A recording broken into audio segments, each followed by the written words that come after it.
Welcome to Financial Management of Aging Services. My name is Glenn McDuffie and I'm going to be your instructor for this course. What we're going to do in this brief introductory video is review the objectives for the course itself, talk about what you can expect to be able to do at the end of the course, address some housekeeping issues so that we're all on the same page there, and then finally take a look at this week's assignments so that we can all get a head start on the first week of the program. First of all, Financial Management of Aging Services. Now, this course was designed to provide you with an overview of financial management and accounting within the aging services industry. It will not make accountants out of you, but it will give you the information you need to make the right kind of decisions when it comes to finances in this particular industry. What can you expect to be able to accomplish at the end of this term? First of all, you're going to learn the financial terminology that is used in the industry. You're also going to learn the significance of generally accepted accounting principles, because that's important for you to make some decisions. Number two, you're going to understand the purpose of a balance sheet, an income statement, statement of cash flows, and annual reports, where the numbers come from that create all those reports, and how you use that information in moving forward in an organization. Third, you're going to understand and be able to calculate key financial ratios. We're going to do 5 financial ratios that are very important. You need to know where the numbers come from that you use in those calculations, and then what you do with those ratios after they've been calculated. Next, you're going to understand the role of budgets. Budgets get a bad rap. They are so misunderstood. I want you to understand what is involved in budgeting, how to prepare a budget. We'll take a look at fixed costs and variable costs so that you can use a budget in the future to get everything you want in an organization when the budget proves that it's economically feasible. Then, you're going to understand and be able to use financial data that is presented to you in many different forms. There's a lot of very powerful software programs available that do a great job of assimilating all this data. What do you do with it?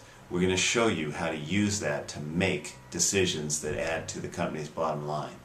And then finally, you're going to get a general understanding of the unique financial and estate planning issues facing older adults in their senior years.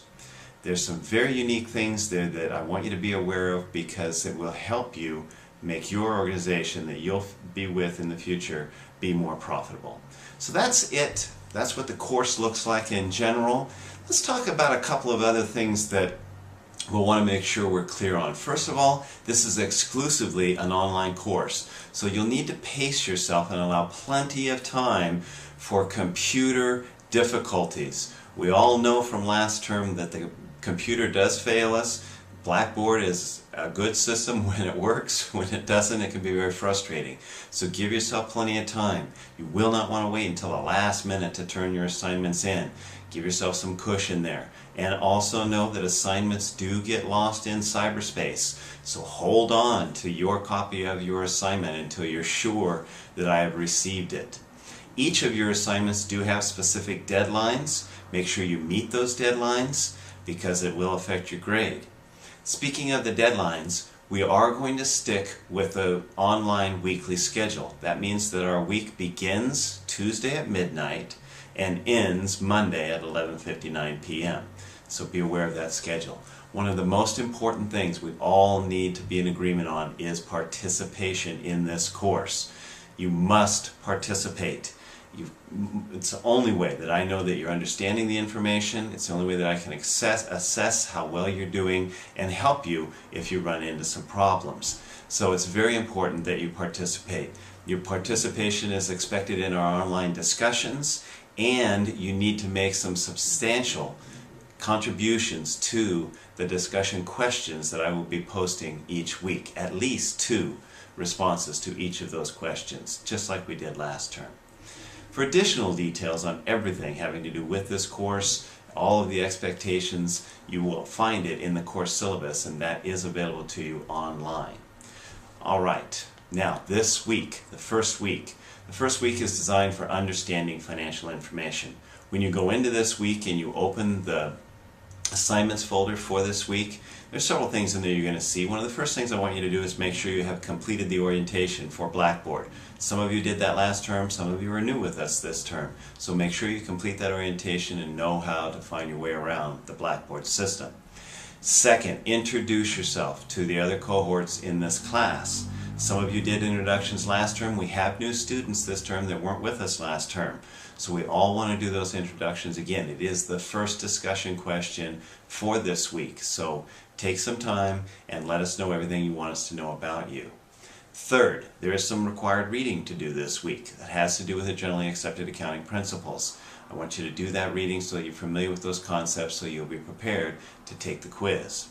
Number 4, there is a knowledge assessment this week. I want to know what you know. I want you to know what you already know when it comes to finances and financial terminology. So take the assessment, be honest in there, and know this. The assessment will be corrected so you know which answers you got right and which ones you need to learn more about, but it will not be scored. It does not count towards your grade. So relax and enjoy that process of figuring out what you already know and the areas that you're going to learn. And then finally, there is a quiz for the week. It has to do with financial terminology. It's a matching quiz. It's very quick, very easy. Match up those terms. Now when you're done with that quiz, it's going to tell you that you only got 1 point. It's a glitch in the system. Just know that I'm going to go in and I'm going to correct your quizzes and give you full score for all of the questions that you get right. So that's it in a nutshell. I'm really looking forward to working with all of you in this particular course. And if you have any additional questions or concerns, you know you can email me directly. Otherwise, I'll look forward to hopefully meeting you in the real world. Otherwise, we will do some great work right here in cyberspace. Have a great day, and I look forward to working with you real soon.